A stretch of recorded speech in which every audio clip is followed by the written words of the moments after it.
A man is recovering after a drive-by shooting in Brooklyn Park, and police say they are seeing an uptick in these types of crimes. The latest incident happened at the Moonraker Apartments off Brookdale Drive around 9 Thursday night. When officers arrived at the scene, they found shell casings in the streets and some live ammunition. A man later showed up to the hospital with a gunshot wound to the leg.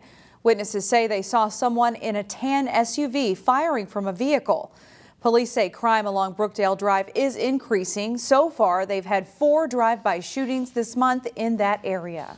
We've had several that are exchanges between vehicles, and then we've had at least one now, and maybe 2, it looks like, where they're firing at somebody that's outside of a vehicle walking.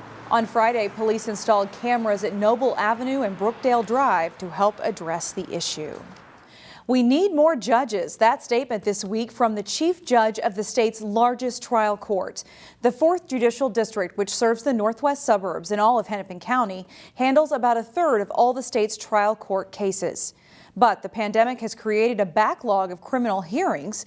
According to Judge Barnett, about 7% of criminal cases from 2020 are still open, and another 12 to 15% from last year remain open. Chief Judge Todrick Barnett says while hiring more judges would help, that's just one spoke in the wheel of the criminal justice system.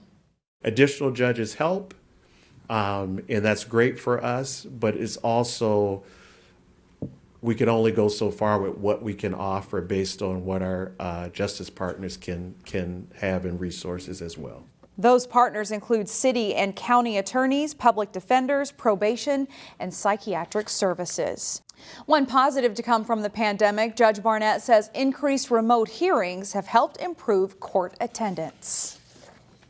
Monday will be the start of a new chapter in Crystal as the longtime city manager retired on Friday after 43 years of public service. Signs outside of City Hall wished Ann Norris well on Friday. Norris was named Crystal City Manager in 2000 and has worked for the city of Crystal for a total of 31 years. I thought I'd stay for a year or 2 because I thought, well, you know, how much is there to do in Crystal? And it's been a great run. Lots of good stuff, interesting stuff, great people. The job is fun, but what makes it fun is all the people, the community, the staff I work with, the elected officials. The City Council will choose finalists for the manager position on November 1st and interview finalists on the 16th. This weekend marks the end of an era at a popular Brooklyn Center restaurant. As Delane Cleveland reports, a face that's been at the 50s Grill since day one will be moving on to another chapter. I think the 50s theme is still very, very strong. Since June of 1985, when we first opened up, we opened up with paper plates. The 50s Grill in Brooklyn Center has allowed people to take a trip back in time. You know, we got the Lassie booth here, and we've got Robin Hood booth here, a lot of Marlon Brando. Everything from the decor to the layout to the jukebox in the waiting area serves as a throwback to a bygone era. It was such a slower time, a calm time, a time where people just really enjoyed coming in and having good dining experience. Brian Bowles has been an important part of recreating that 50s style dining experience for the customers. Hi, I'm Brian Bowles, manager of the 50s Grill since day one, back in 1985. As Brian mentioned in this commercial from 2005, he's been with the 50s Grill since opening day, which was 37 years ago. Well, I was working at another restaurant, and that restaurant was closing at the time, and I got a phone call from a guy named Jack Schubert, who is the owner of the 50s Grill. Jack hired Brian to run this 50s themed restaurant, which opened with immediate success. When we opened up too, we were very, very, very busy, and we, in a strange way, didn't know what we were doing. Needless to say, things worked out for Brian and this upstart restaurant, but after 37 years, Brian has decided it's time to say goodbye to the 50s Grill. It's a young person's business. I still have it in my tank. I just got to the point where it's just, I want to retire when I'm healthy. For many of the staff members here, I'm going to miss him so much. He hired me. I started 3 months after 50s Grill opened. He leaves behind a legacy that made the 50s Grill feel like a home away from home. There's going to be something missing in my day. You know, I mean, honestly, He's been such an awesome man to work with. Yet all good things must come to an end. And as Brian enjoys one last burger and one last laugh with a team that's been like a second family, the 50s Grill will still endure. We are in very, very good hands. In Brooklyn Center, Delane Cleveland, CCX News. A group of Brooklyn Park students spent time this week performing surgery on rather unconventional subjects. Students from Rasmussen University's surgical technology class got to practice on pumpkins. The students carved holes into the pumpkins and then used surgical instruments to gather as many seeds as they could into a plastic bag lodged inside of the orange squash. It's a fun activity the class instructor puts together every year to train the next generation of surgical technicians. So it's a great team building exercise. It helps with depth perception. They get some practice using some of the laparoscopic instruments and that camera control. The Rasmussen instructor officially calls the exercise microscopic pumpkin seedectomies. Trick-or-treaters took to the streets a few days early at the Robbinsdale Chamber of Commerce's annual Give and Get. It's fun to just see all the costumes and all the kind people. What do you think? I don't know. Going to all the different stores and restaurants and just getting candy from them. I didn't even know this was going on, so I was like, well, you brought your lightsaber, let's just go for it. For the 7th year, businesses invited people to trick-or-treat along West Broadway. The food shelf Prism was on hand too to accept donations. If you didn't get to Robbinsdale on Thursday night, there are more community Halloween opportunities in Plymouth at Halloween on the Lake on Friday night and in Osseo on Saturday.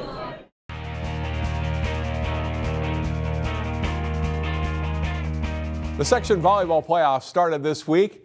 The defending Section 5 and State Class 4A champion Wayzata Trojans took another step closer to a return trip to state Thursday. Hopkins the challenger for Wayzata in the Section 5 4A semifinals. The Trojans beat the Royals during the regular season. Stella Swenson sets the ball outside where Olivia Swenson hammers it down for a point. It was a big match for Olivia. Trojans lead 8-2 in the first set. Stella Swenson sets up Katie Kelsenberg in the sophomore middle with a big swing and kill. Trojans lead 17-7 on the way to a 25-9 first set win. Second set, Sophia Johnson to Stella Swenson, who dumps it over for a point. Trojans up 10-3. Hopkins has its moments. Amaya Jennings with a nice swing and gets the point. She leads the Royals in kills. The Trojans pull away later in the set. Olivia Swenson picks up another kill. Wayzata wins 25-14. Third set, and Riley Kurth gets up and blocks the Hopkins attack. Wayzata goes on to win 25-17 to complete the sweep. The Trojans are now 26-4 on the season and will play for the Section 5 4A title Wednesday at 5 p.m. at Osseo High School. Second seed Champlin Park split 2 regular season meetings with Wayzata. The Rebels hoped to set up a third meeting, but had to get past Maple Grove in the semifinals. Jay Wilcox has the highlights. Second seed Champlin Park meets third seed Maple Grove in the Section 5 4A volleyball semifinals. The first set is all Champlin Park. Reese Axness sets to Carly Gilk and she delivers for a 22-9 lead. The Rebels win 25-10. But Maple Grove picks it up in the second. They go left side to Riley Orrock for the kill as the Crimson jump out to a 6-1 lead. It's tied at 24 when Marley Hansen gets the attack from the left side for the Rebels. They pull out a 26-24 win to go up 2-0. Maple Grove plays strong in the third, though. Annika Olsen with the back set to Audrey Waterman for the kill. The Crimson win 25-22 to force a fourth set. Champlin Park regains control to pull away. Lily Reese with the block here as Champlin Park wins 25-18 to take the match in 4 sets. They'll meet top seed Wayzata in the section final. Jay Wilcox, CCX Sports. The Maranatha Christian Academy boys soccer team won 5 of its last 6 matches to earn them the first state tournament berth in program history. The Mustangs were decided underdogs when they took the field in the Class A quarterfinals Thursday night. A lot of Maranatha fans made the trip up to Monticello High School to watch the Mustangs take on top-seeded Southwest Christian. First half off a Stars corner kick, Sam Whitfield scores, and Southwest Christian is on the board first, up 1-0. Cody Legacy ties it for the Mustangs when the Stars goalie fails to cover the ball. A big goal for MCA, and the match is tied 1-1. The Stars dominate play for long stretches of the match, but Maranatha goalie Grant Bennett keeps the Mustangs in the game. He comes up with save after save and keeps the score level at 1 as the teams go to halftime. The Stars do go back in front before Maranatha ties it midway through the second half. Jaden Dimitrov sets up Kevin Osseo for the goal. The match is tied 2-2. Maranatha is awarded a penalty kick with just under a minute to play. Dimitrov hesitates and then buries the shot. The sophomore gives the Mustangs an improbable 3-2 win. The dream continues for MCA. They'll play at US Bank Stadium Tuesday at 5 p.m.